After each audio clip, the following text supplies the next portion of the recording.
महाराष्ट्राच्या प्रत्येक जिल्हा सामान्य रुग्णालयात क्यूआर कोडद्वारे ओपीडी पेपर भेटत असल्यामुळे ही डिजिटल आरोग्य संकल्पना सुरुवात झालेली आहे. आपल्यासोबत परभणीचे जिल्हा शल्य चिकित्सक लखमनवार सर आहेत. नेमकं विचारूया सर, हे ॲप कशासाठी वापरता येतो आणि कसं वापर करावा?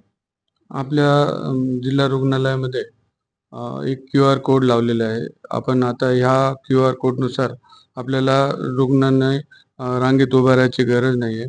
रुग्णाचं पण डॉक्टरांचं पण त्यात वेळ वाया जाणार नाही. त्यामध्ये क्यूआर कोडला आपण आपल्या आधार कार्ड लिंक असलेले मोबाईल घेऊन आपण स्कॅन करायचं आहे. ते स्कॅन शेअर केल्यावर आपल्याला एक OTP येईल. ते OTP दिल्यावर मग आपण त्या स्कॅन केल्यावर टोकन नंबर येईल.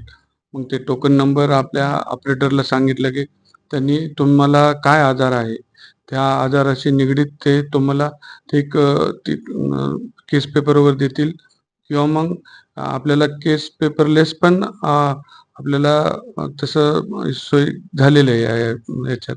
मग त्यांनी तुम्हाला त्या तुमच्या आजाराशी निगडीत त्या नंबर देतील. त्या नंबरवर जायचा.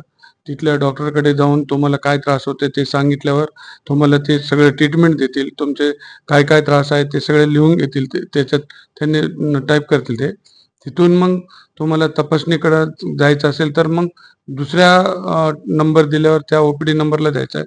तुम्हाला काही केस पेपर घेऊन जायची गरज नाही पडत. मग तिथं पण ते सगळे लॅबवर इन्व्हेस्टिगेशन होतील.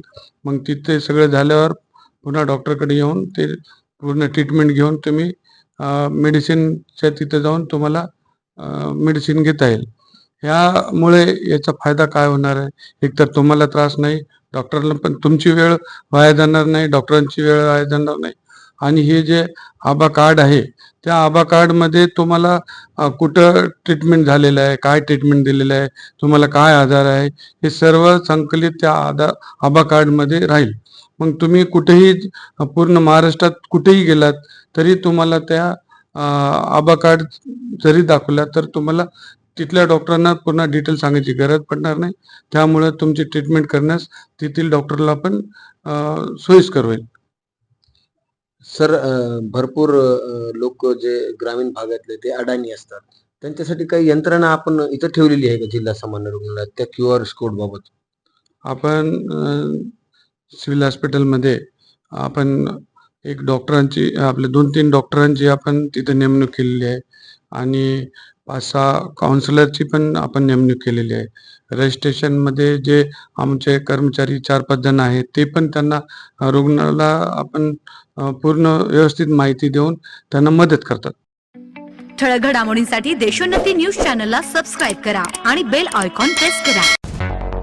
मुंबई, पुणे, नागपूर, मराठवाडा असो का विदर्भ, राजकीय, सामाजिक, शैक्षणिक क्षेत्र असो का क्रीडा, सर्वच घडामोडीचे विश्लेषण पाहायला विसरू नका.